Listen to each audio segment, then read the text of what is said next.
heads, please sign up for juniors. You have to sign up for juniors. We've done the motions and they're really good, so it won't be that unbearable. Also, I'm so sorry, like I know I'm known for nice PowerPoint slides, but these ones are really ugly for that because I was writing this PowerPoint, I got the document, so you don't have to take super intense notes because I'll just send you the document, okay, with all the explanations on it. But then, so please read it. Okay, next slide. Okay, so the way that I think about econ debates is that you do actually need to understand how a lot of the basic economic mechanisms work, and this kind of does just come with exposure and practice and like reading the news and knowing, applying these things to debates. So I will try and flag some like useful heuristics that you can put down in your case file so that when an econ motion comes out, you can be like, interest rate up means this. But a lot of this is going to be like me trying to explain the intuitions behind a lot of these like econ heuristics so that you can actually apply them in useful and interesting ways. Yeah, so we'll see if that goes well. Okay, so firstly, okay, this is what we're going to go through. What is a central bank? So they have a couple jobs. They need to do monetary policy. I don't know why this is not on the thing. They need to control the currency of like the country. They're also a lender of last resort in times where the government runs out of money. And they're also kind of supposed to be politically independent. This is really important because Cyrus and I lost a debate because one of the judges thought that the central bank and the government were the same thing. They're not the same thing unless if you're in like a super autocratic state. The times in which central banks sometimes don't operate politically independently is usually when there is a tension between what the central bank would want and what the people would want, and that usually happens around like election times. So for example, most people really like it when unemployment is really low because the risks of becoming unemployed are really scary for most people. So this means, but because like higher employment usually comes at the cost of higher wages and so higher prices and so higher inflation, usually central banks want inflation to be low, and they're often willing to trade off like higher rates of unemployment, even though people might not like that. And you're in the view of, yeah, there we go. So during an election, for example, there might be a lot of pressure on the central bank from politicians, like to allow inflation to be higher than it probably should be, because they're trying to target things like unemployment, right? So to ensure that like the central bank is not politically biased, there are a couple things that you can bring up in debates and say that happens. Basically, one, they have like long-run commitments.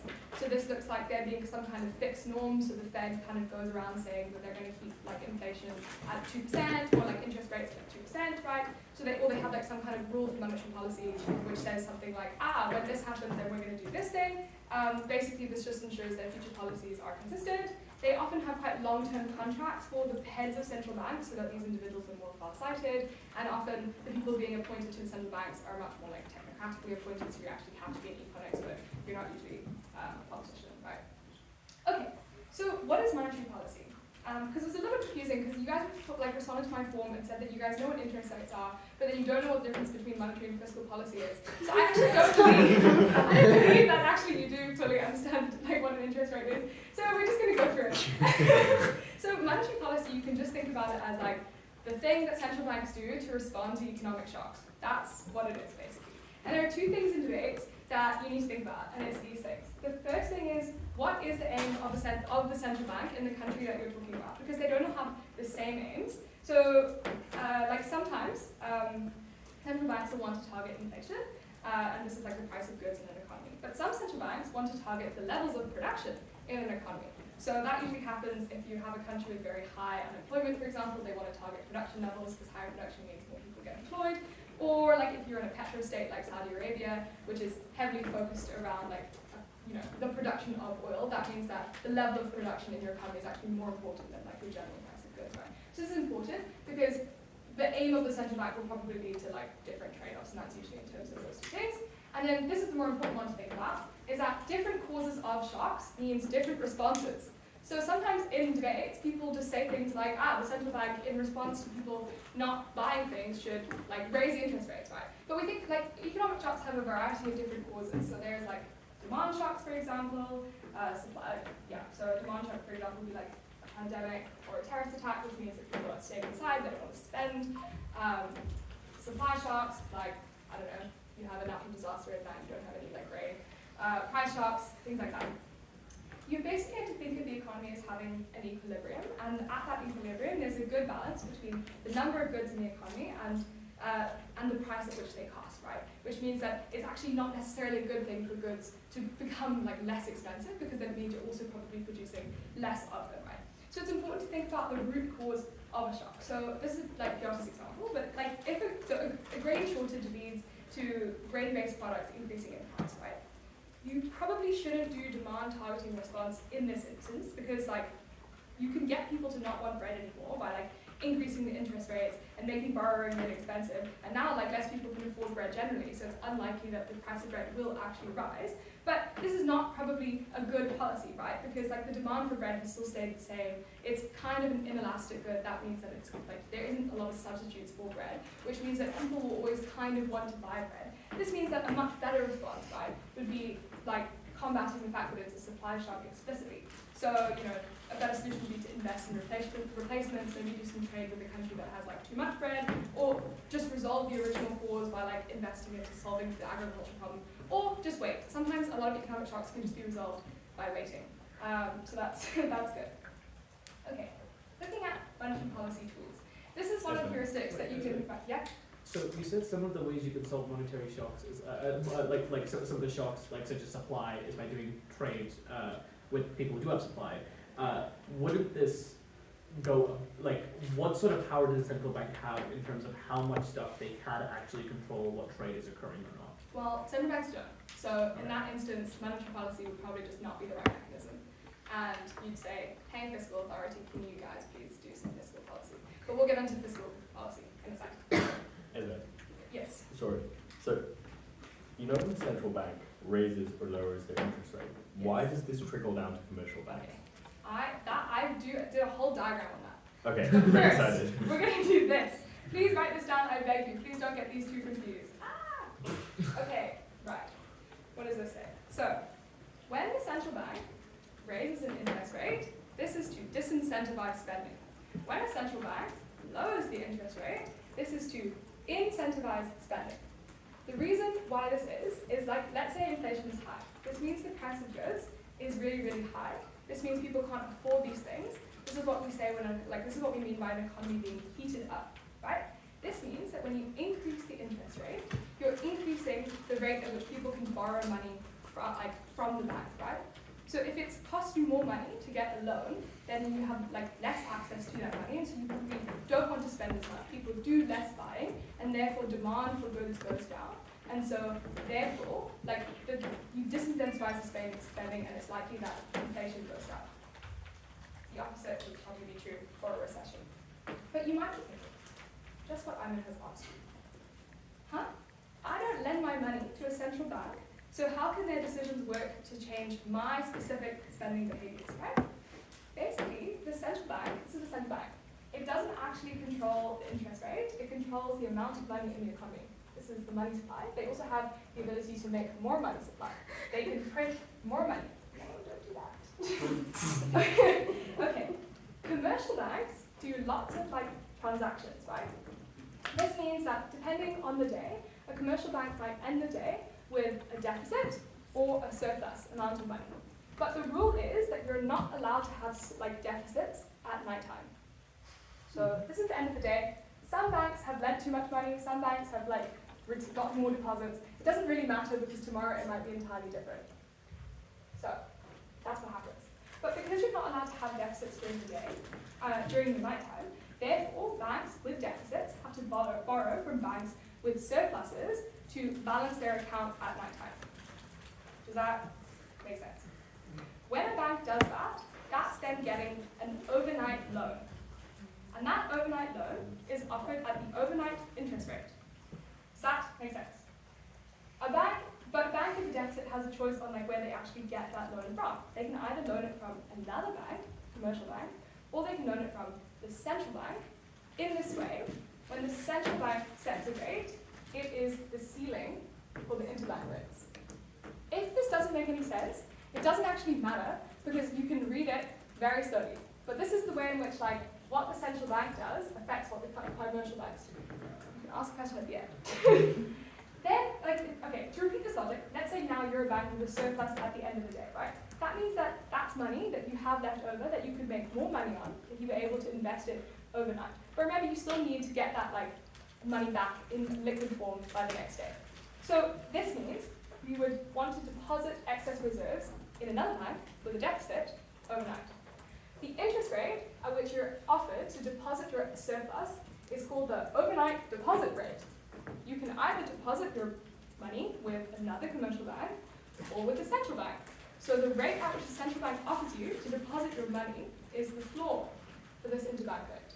This is how the central bank controls the actual commercial interest rate. Does that kind of make sense? Yes. What up? Just two questions. Why are you not allowed to have a deficit at night?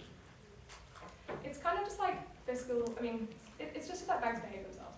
Okay. Because, like, banks will be offering out loans and things like that, and then if they don't have all the money to, like, meet all of their deposit requirements, then that's bad. That, like, happens over time, right? So it's basically just a way of ensuring that the bank isn't, like, over-lending. And Yeah. does this mean that banks are then incentivized to make surplus and not give out excessive loans that drive the deficit? No, it just means that because, like, if they have a surplus, they can just make money on that surplus, so they still, like, put the money back into the game. It's not really relevant. Like, yeah, banks have an incentive to make profit. But if you got a deficit, then you're also making money from the money that you've loaned out. Yeah. What kinds of things drive down the commercial interest rates? Like, there's clearly some level of fluctuation. How much and why, and what controls the floor? So truly, the commercial interest rate is controlled by like what the central bank wants, right? So in all the same ways that the interest rate can like fluctuate in some way, like the central bank wants it to stay at its fixed level, right? So it will allow it to fluctuate a little bit, but if the central bank suddenly decides that it wants it to be lower or it wants it to be higher, then it will adjust these two interest rates and then it will just change. Yeah, Dom? What's like the easiest way to explain this to judges? Because previously in the past I've gone for like the central bank does this fancy mechanism and that controls your savings account interest rate and that affects your consumer spending. Is that the easiest way to go about it? Or? Probably.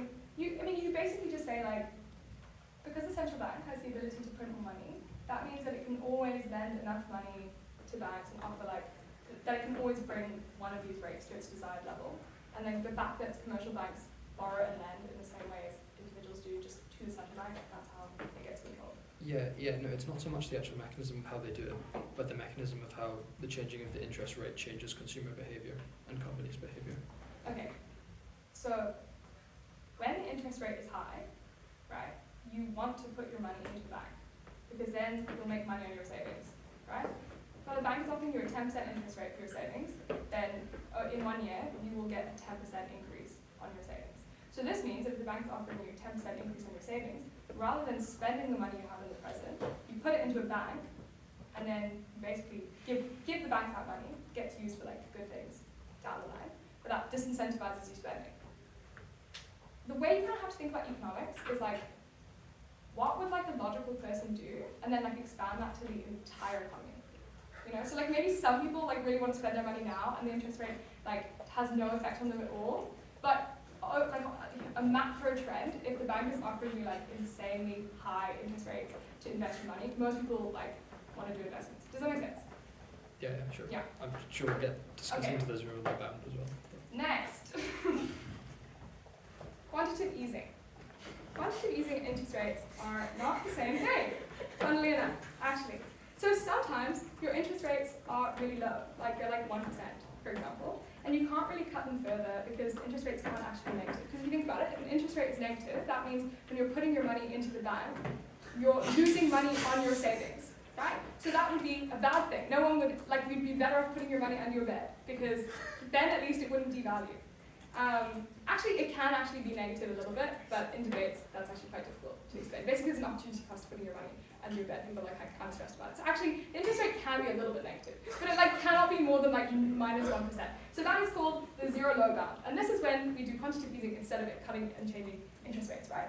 In this instance, basically the central bank buys financial assets. This is what like the word government bond means from other financial institutions. Like, so they buy these government bonds from either like individual investors who have bought government bonds or from commercial banks who have bought government bonds, right?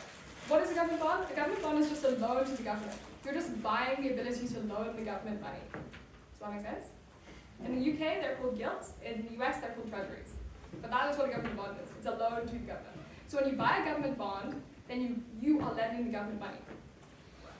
That's how it works. And then you get paid like over time, right? The central bank, however, when the central bank buys the bonds, they're buying it with money that they created themselves, right? So this means that the money that they used to buy the bonds didn't exist before, but once they've made the purchase, it exists now. So they are creating new money. And that is what it means to increase the money supply in your economy. I'm kind of following this level, kind of. So it's not like a zero-sum game. So it's not like when I buy something from Tom, like the money goes from me to him. It's like I have a whole stash of money that the economy has never seen before, and when I make purchases, it gets introduced into the economy for the first time ever, right? This is important because when I give Tom that money that's never seen the economy before, Tom probably ends up putting it into a bank. This is how other banks get like higher levels of liquidity, right? So banks have like higher reserves. This means that they have more capacity to lend over time, and this is how you increase the like overall money supply within a country. So the bank is actively creating new deposits. That kind of makes sense. This is the difference between quantitative easing and interest rates. It's just like the direct creation of money. Okay. Why central banks can't just switch up on what their decided policy is? Basically, people and investors form expectations based on how monetary policy was done in the past, which is important. So like if the central bank has a very clear inflation target, so they're like, we're always going to act to keep the inflation at like 2%, then this is a credible expectation for investors to like think about, right? So therefore, even if the inflation has deviated a little bit from the central bank's target, investors don't have to freak out because they're like, the central bank is going to act in a way that's going to reduce this inflation. If the central bank like switches out willy-nilly, so often in debates you're being asked like whether or not the central bank should actually change its policy towards economic shocks. Sometimes that's just like a bad thing in and of itself. Why do that happen? Okay. Let's go with higher effect. Okay. Currencies. The key question here is it sensible for countries to pursue monetary unions or fix their exchange rates? So this is like the euro. Okay. Before that, I'm just going to go through like how, because often you hear investor speculation in debates, and then people are like, investors speculate on your currency and then it devalues. So this very helpful diagram will indicate to you why that happens. Basically, if investors think that your economy is dodgy, okay, you're a Southeast Asian nation, right? Investors and businesses will anticipate that even though your currency might be worth a lot right now, it's actually going to devalue in the future. So this is an expectation of devaluation. You don't actually have to do anything wrong. You just need investors to think that you're like, the currency is not going to stay at the current value, right? This means that in anticipation of loss, investors will pull their money out of your economy, right? So, or they'll sell it, they'll exchange it. So they did have pounds, now they've exchanged them for dollars because the dollar is a safer currency than the pound, right? This is called capital flight. Money leaves your economy. This generates actual currency pressure because people are selling it. There is less demand for it. Therefore, the price of your currency goes down. The rate of exchange for your currency goes down. This is how your currency actually devalues. Now, in the short run, this is like kind of bad, but in the long run, it's actually not very bad. Because in the short run, if your currency is weaker, then like you're less able to afford imports, right? And this raises inflation and blah, blah, blah, blah. But in the long run, the fact that your currency is weaker means that your exports are also more competitive. So basically, like you get back to your equilibrium. It's not really a bad thing. Currencies like fluctuate in value like quite often. It's actually more of a problem when you fix your exchange rate at a particular rate. So this is called an exchange rate peg. There are lots of pros of exchange rate pegs. You can look them up on the internet. Most of them boil down to just like reduced uncertainty.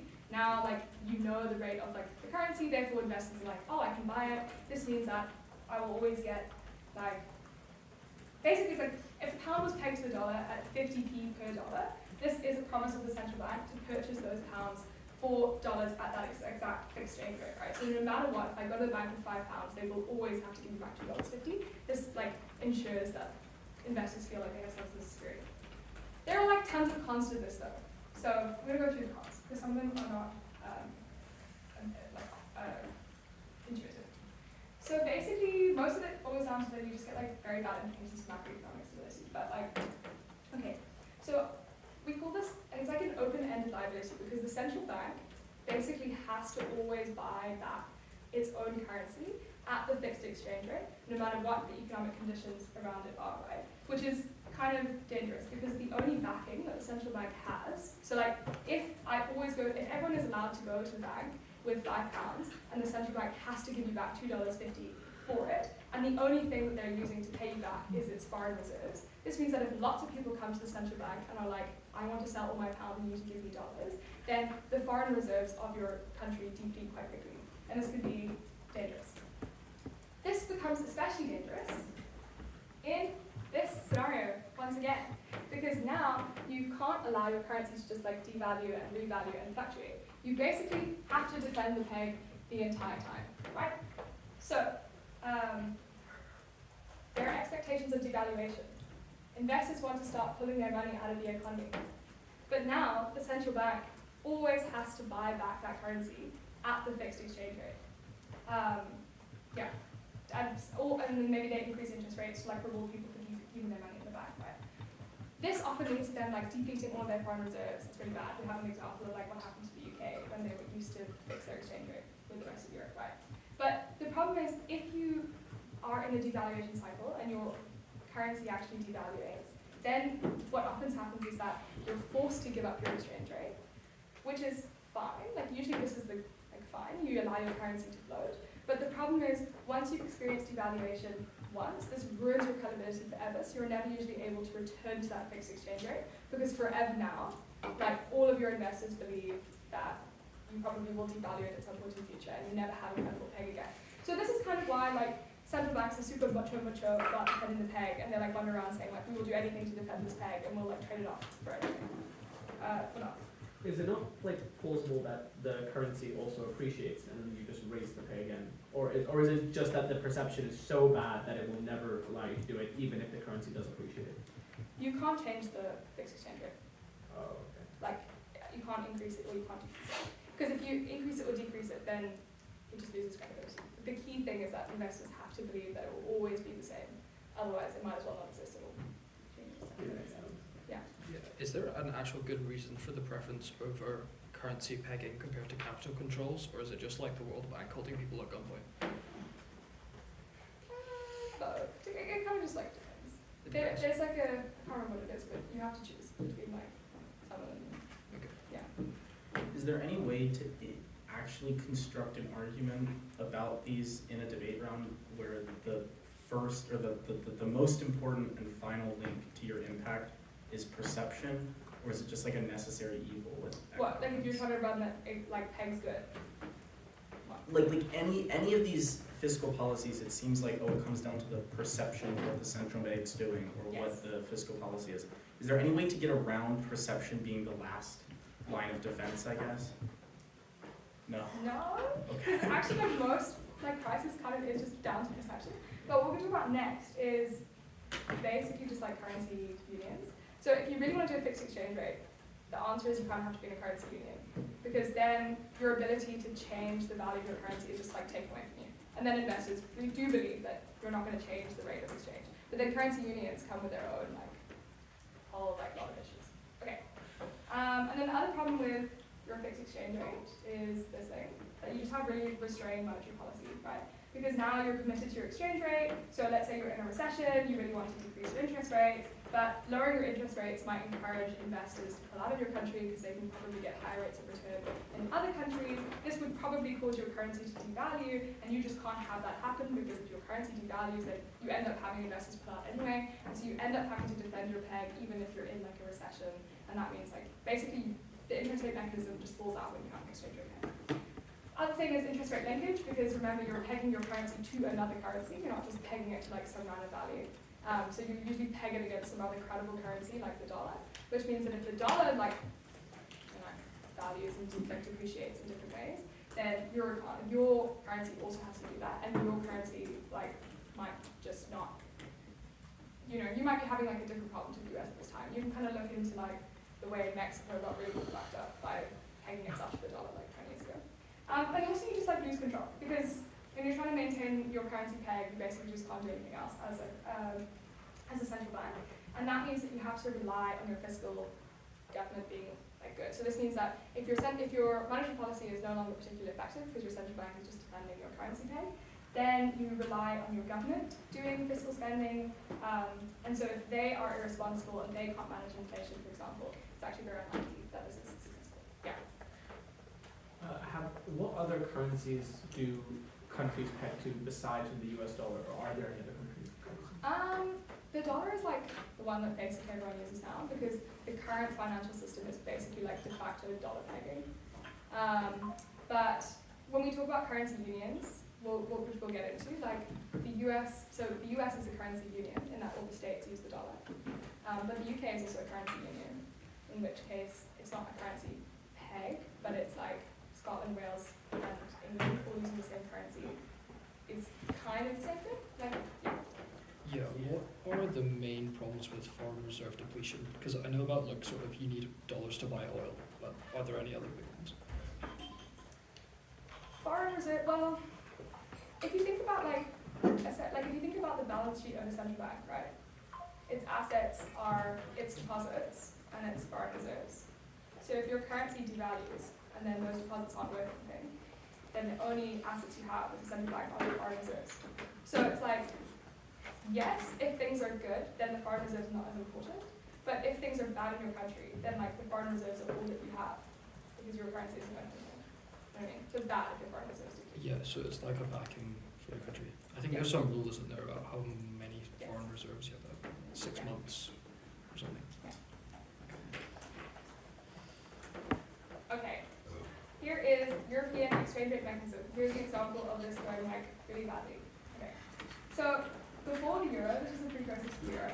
Basically, everyone decided that they were gonna fix their exchange rates in Europe. So the mark and like the franc and the pound, they were all fixed at the same rate. And this was good because they wanted to like pursue integrated trade. This worked really well. And then basically there was German reunification.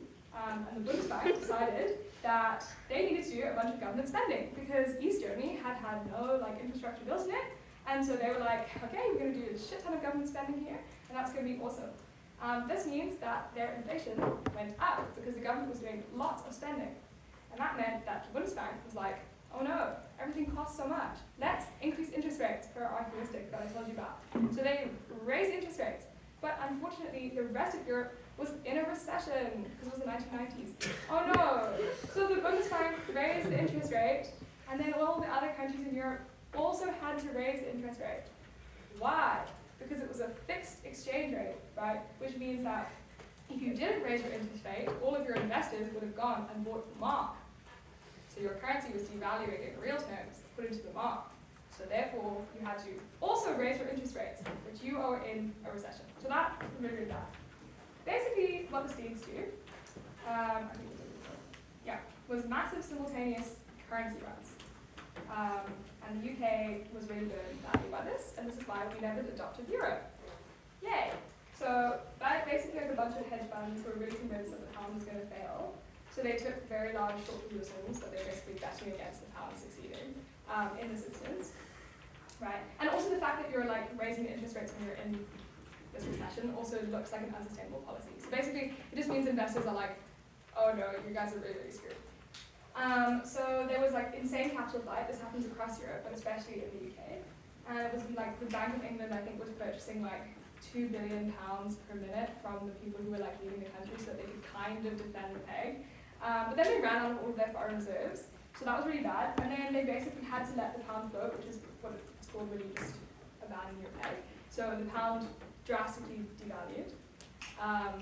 And therefore all the money they had spent like all day buying back ended up depreciating, and they lost like £3.3 billion or something in one day. So yeah, that was the end of the euro for the UK. We never did that again. And this is like the same argument why a lot of other countries who join the EU are like hesitant to also join the euro, because technically this is still something that can happen to you. Currency unions. So with all that, we have worked out that it's really, really hard to commit to a fixed exchange rate because there are always incentives for you to kind of like devalue, revalue. You might have like pressure put on you. So the only way that you can really prove to investors that you're not going to change your exchange rate is to join this currency union.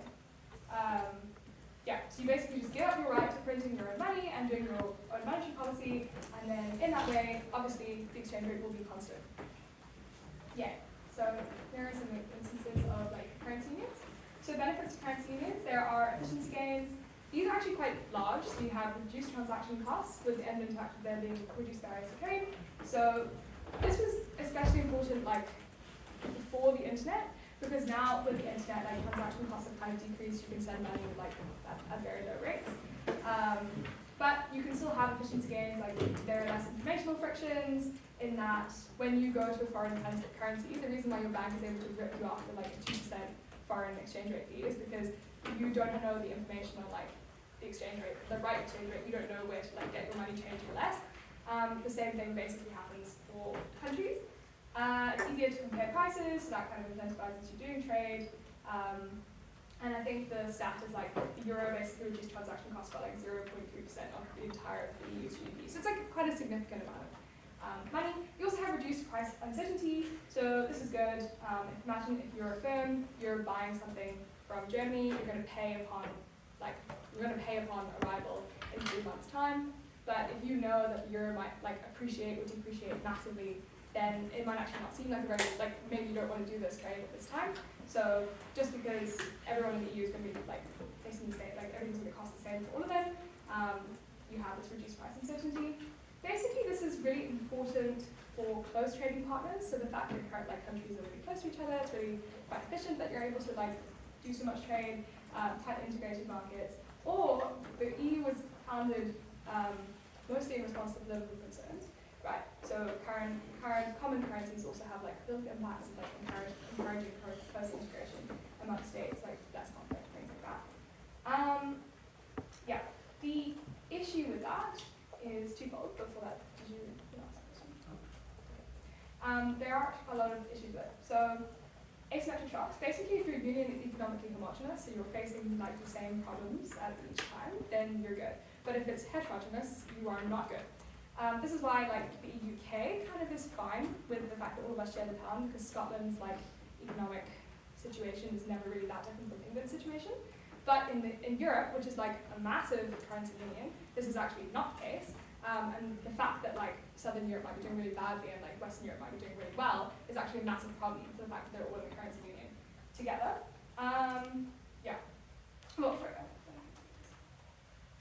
This is actually why like American Fed is really good and the European Central Bank is bad.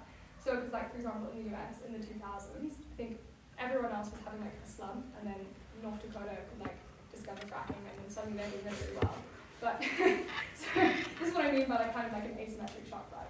But basically applying the same monetary policy to a bunch of different countries who have different economic conditions is kind of bad.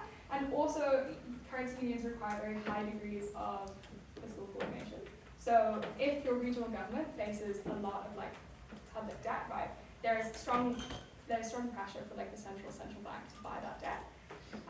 E.g. like when Greece defaulted on their debt in 2008 or whatever, the ECB probably should have bought that Greek debt, but they didn't really want to, and then there was all these bad things. We're going to go into that example in a second. But this is why the Fed is good and the ECB is bad, because the Fed would never enforce austerity on a higher. If in the US, like, if one state is struggling, they will do a regional transfer. Like they will send that state money. So like it's not going to enforce austerity if the US like regularly bails out states that are in a lot of debt. Just because like some states have larger populations, some are more vulnerable, and the debt burden in the US is shared amongst the states. So it's not like this is Ohio's debt. This is like the US's debt, and we share it together. This makes us much more stable. Unfortunately, in the EU, this is not the case because the ECB like explicitly bans there being common debt and explicitly refuses to send money to like other states when they need it, which turns out to be really weird. And the reason for this, because it kind of seems weird, because like obviously that is really stupid if you're in a currency union, but it's just because when the EU was set up, they just were insufficiently. The countries just didn't like each other.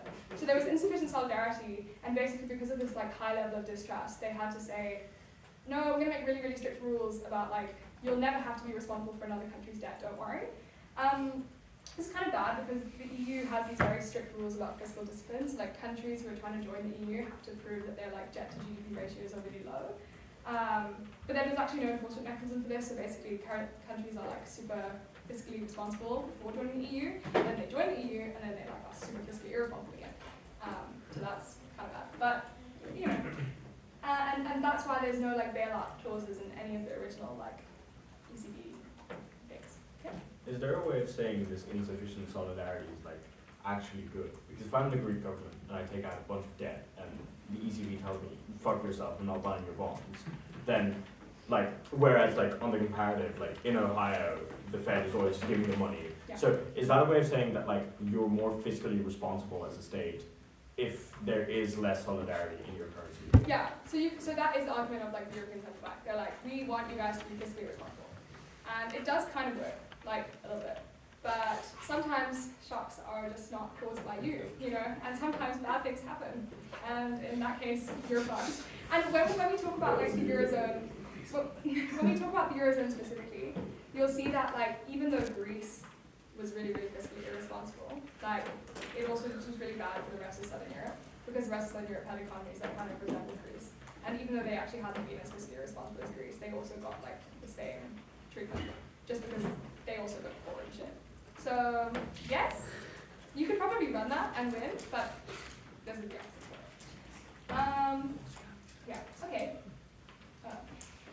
Well, I'll talk about the Eurozone debt crisis with you. Does everyone like know? Yeah. Oh, yeah, I just wanted to ask, for the Eurozone, if I'm not wrong, Poland and Czechia have their own currency. So how exactly does that work, and is it feasible for countries to get into that state or get out of that state? Yeah, answer that. Okay, so basically, right now, most of the Eastern European countries that joined in 2004, it's Bulgaria, Romania, Poland, and Czech Republic are like the biggest ones. Basically, do have their own currency. The reason why it is for us. Basically, you can normally operate it. You have, like from legal perspective, you should adopt euro in the future, but realistically nobody is pressuring to you. It's for you like relatively okay that you can still basically normally have most of the same benefits like from the EU. Just your businesses usually spend a bit extra money on converting between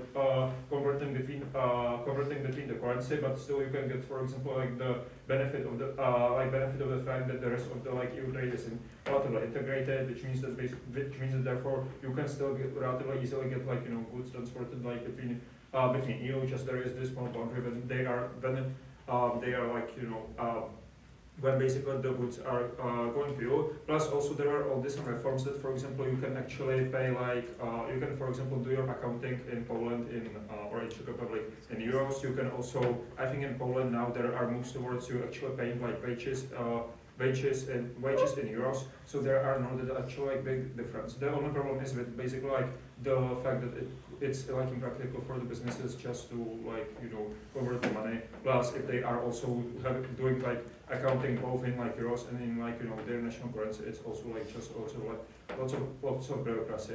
And the reason why they do not join the Eurozone is currently not economical reasons, because all the economists with different ideologies say that it's beneficial now to actually join the Eurozone. It's all usually just due to like different political pressure that it would basically lead to even more loss of sovereignty, which is among many parties people like they believe it's like this notion of loss of sovereignty.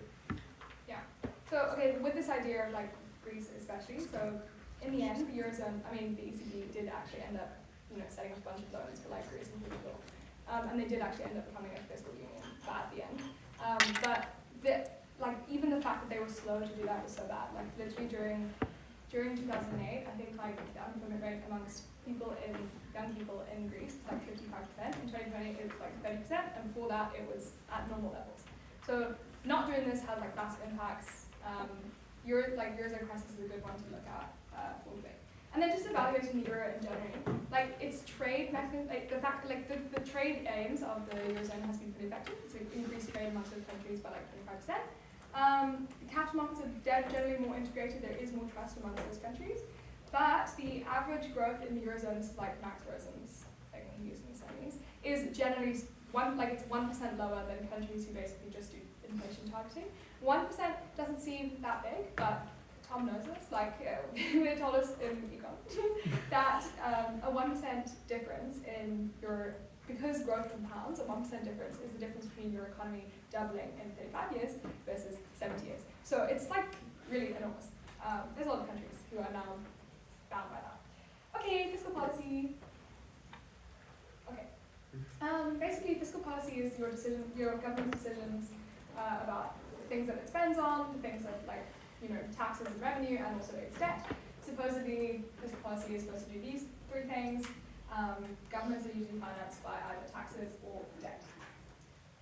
How much debt is sustainable? Because often in debates, people say public debt, high levels of public debt are really, really bad. Sometimes they're really, really bad. Most of the time, it's actually not so bad. So you can kind of think about running very high levels of public debt as kind of like a Ponzi scheme. So suppose I offer Cyrus, like, I'm going to double your money every single year. You're like, that sounds awesome. I tell Ben that.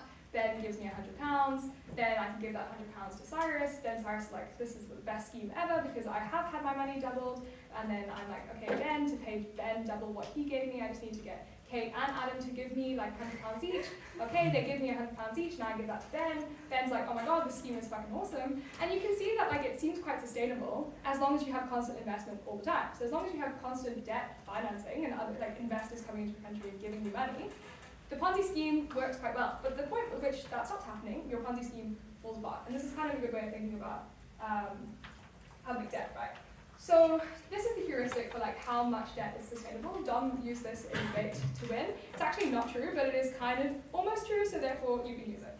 Basically, you can say that your debt is capped at your debt to GDP ratio, right? So your borrowing has to be proportionate to the amount of goods that you're producing in your economy, because that's like the collateral that you can have for the debt, right? This means that economies who have really high economic growth basically don't need to worry so much about having super high debt burdens, because as long as their economy is growing, then they can continue taking out more debt because their GDP is also increasing, and that's the amount of debt that they can take out against their GDP, right? Yeah, and also it's kind of interesting because like when a country, like whether or not a country is actually at risk of defaulting on its debt is more about how much other like the investors actually trust your country rather than how much debt you actually have. So like the UK, for example, has a 100% debt to GDP ratio right now.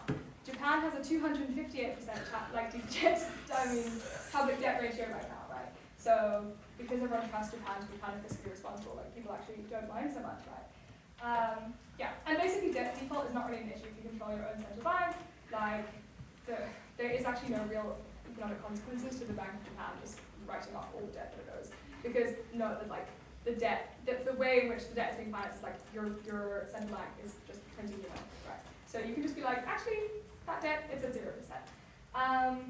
Also, in most instances, when you're increasing your debt, when you're like buying your government bonds, you're increasing your money supply, this is occurring in a recession. So this means that your economy kind of needs stimulus anyway. So printing more money and expanding your debt burden isn't going to hurt you because like your economy has already slowed down. And then the point at which it speeds up again, you can just pay it back. So it's not a big deal. Yeah, this is why austerity is really stupid. So you can notice that. And then a response to this though is that there is like a there's morality to economic mechanisms, right? So like if you do allow states or like private investors just to write off their debt because there's no real economic consequences, then maybe this has effects on like what the actual rules are for debt and like whether maybe people won't enter in the future basically. In actuality, this is not true.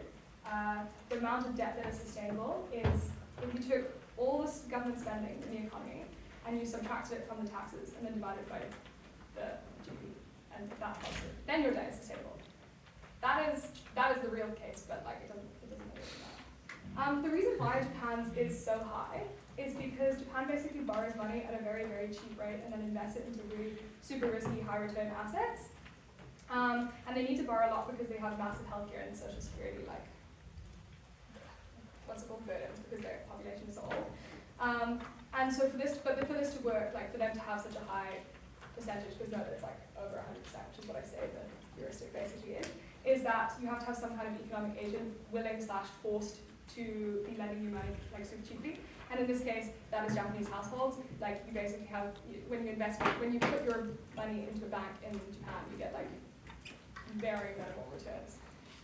And that's basically how they do that. Yeah. Is this also just like a function of vibes? Because when the woke bond traders buy Japanese bonds, they know that they're a bit shit. So they actually just don't care because they think of Japan as like another economy. Yeah. Then if you're like the UK and you try to run up a like debt to GDP ratio of like 200, then like all people in the city of London will have your head or whatever. Yeah. The response is like a good mechanism because people can be like, oh, public debt is really bad, and you can be like, do you know what country has the highest public debt in the world? Japan. So you'll be fine. And that often works on judges. Fair Yeah. enough. Why do you divide by GDP? I'll explain the math to you later. Okay. I don't want to do it right now. It doesn't change whether it's positive or negative. It does, but I'll just show you. Oh. It's okay. It's definitely like wrong in like real theory, but I'll show you what the Okay, and then why the bank is allowed to print more money. This is just the intuition behind this. That can set, so you don't have to explain all the other stuff that I said about like why the bank can basically just print more money. The profit made by the central bank from issuing currency is the face value of the money minus the cost of producing and distributing it. So if the Central Bank of England, so the Bank of England, like it costs them 50p to make a £20 note. Therefore, when the central bank uses that £20 note to buy something, then it actually because it actually only costs them 50p, they make £19.50 in profit because they're buying something basically for free. Does that kind of make sense? So it's like profit. It only costs them so much, but they're getting to create money, which means they're basically not spending any money. So to a large extent, the central bank can basically do unlimited quantitative easing. This is the mechanism for that, and why it's actually not so bad for you guys to print more money. The cons of too much debt is like if you do too much of this, you actually do probably get hyperinflation, but it's actually a much higher threshold than you would think. If you have too much debt, sometimes like other countries, your investors might say that you need to cut spending, that would be bad for you. Sometimes you have to increase taxes because you need to do spending that isn't just debt spending. This is also bad, people don't like it when you increase taxes. Or maybe you default, and then that's like really bad panic. Although it's kind of rare. Right. Now, the best tangent before I stop, because this is actually when I wanted the workshop to be Italian, but it's actually kind of irrelevant to this topic. So we're going to talk about bilateral investment treaties. Bilateral investment treaties is basically when the government or a company goes to the government and they say, oh, I want to invest in this like particular thing, I want protection for this investment. And so it's a direct agreement between like an investor and a government. And the idea behind them is basically it's like a commitment device.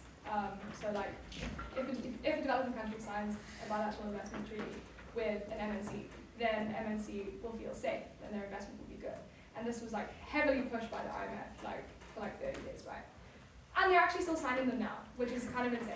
Okay, but these agreements are incredibly powerful and crazy for a couple of reasons. The first thing is that they prohibit something called indirect expropriation. So direct expropriation is like if a country just stole your factory, which makes sense. But what is indirect expropriation? We don't know what indirect expropriation is. Sometimes it's interpreted to mean if a developing country increases taxes, then that means you're indirectly expropriating the profits that the investor expected to make over the period of their investment. So that's indirect expropriation. So therefore, the developing country can't increase taxes. And so just apply that to like anything a developing country does that makes the company lose money can be claimed to be indirect expropriation, and then they're vulnerable to what happens when you break these treaties, which is insane. The compensation requirements for breaking this treaty are usually defined as you need to compensate at the fair market value of the amount of the investment that you basically like fucked with. So, but investors can basically say all sorts of things, right? They can be like, I plan to invest £1 billion over the next 10 years, like for the next 30 years. So the amount of investment that you disrupted is going to be to the value of like £200 billion. And that's kind of okay because there is no other way of measuring how much money, like how much an investment actually would materialize into. So it's very dodgy there. Also, the mechanism by which they actually do these investor dispute settlements are really bad. Basically, there's only single party liability. So only the businesses get to hold countries accountable. Countries cannot hold you accountable for the business for doing like really fucking things in their economy. So if you're a company and you're just like poisoning people's water, unfortunately South Africa can't do anything about that. But if you raise taxes by 0.3%, you can get sued by the water polluting company for like millions and millions of pounds. Also, the tribunals are like super ad hoc. They have very like raw. There's no jurisprudence. Like they basically can just do whatever they want. There's no transparency. Just imagine them to be like the worst possible court ever. What else? Oh yeah, and also the foreign investors don't even need to ask their own government for permission. So they can just do it if they want to. So that's probably bad. Okay, so I'll give you a couple examples of this happening. So for example, the World Bank facilitated this one. Oxy sued Ecuador. Oxy destroyed like massive areas of the Amazon, like fucked up waterways in Ecuador, and there was massive public opposition to this. So Ecuador was like, you need to leave our country. Oxy sued them and won $1.8 billion, which is like 6% of Ecuador's GDP, and also like more than what they spend on healthcare. So there's like no way that Ecuador could have paid that, like, and there's no recourse for Ecuador, even though like Oxy had massive negative impacts on it. There's Uruguay and Australia versus Philip Morris. Philip Morris are the people who like do the advertising on cigarettes. So like basically Australia proposed new legislation which said that you need to do plain packaging on cigarettes. And then Philip Morris sued them for like hundreds of millions for indirect expropriation. In this instance, the countries, Uruguay and Australia, actually won, but it doesn't matter because still, like it costs them millions and millions in like legal fees. But also you just get policy chill, which is the other problem with these things. Like governments just become like really fearful of implementing stronger regulation because there's a fear of using this. Those stats are like an average case, even when the country wins, costs them about $4 million. Like Argentina, for example, got sued something like 72 times, so that's still like hundreds of millions of dollars, even when they're winning. The average claim, though, because countries usually lose, is about $75 million. So it's like a huge amount of money that countries lose just on entering into these like good investment treaties. And yeah, one more. Metacad sued Mexico. Basically, Metacad was like, we want to open up a really toxic dump, and it's going to be upstream from the waterway, and it's going to be right next to a big city. So basically, everyone will die. And then Mexico was like, oh, that's really bad. We're not going to do that because of the major like public health impacts. And then Metacad won, and they won like $200 million. So, yeah, this stuff is really bad, and you can use it in lots of debates where people are like, foreign direct investment is good, and you can be like, actually, it's usually not actually. So yeah. That is the motion proposal. Fantastic. Take questions. Sorry. What is policy chill? Policy chill is just like, they don't want to make policy. They're too scared of their own investors, so they just stop making policy altogether. Yeah. Do you want to say goodbye to the recording? No. I will send out this document because like I know some of the explanations are not super intuitive. I don't think I explained it like, fantastically. So you can just look at it and maybe that'll help. Yeah. Yeah. Fantastic.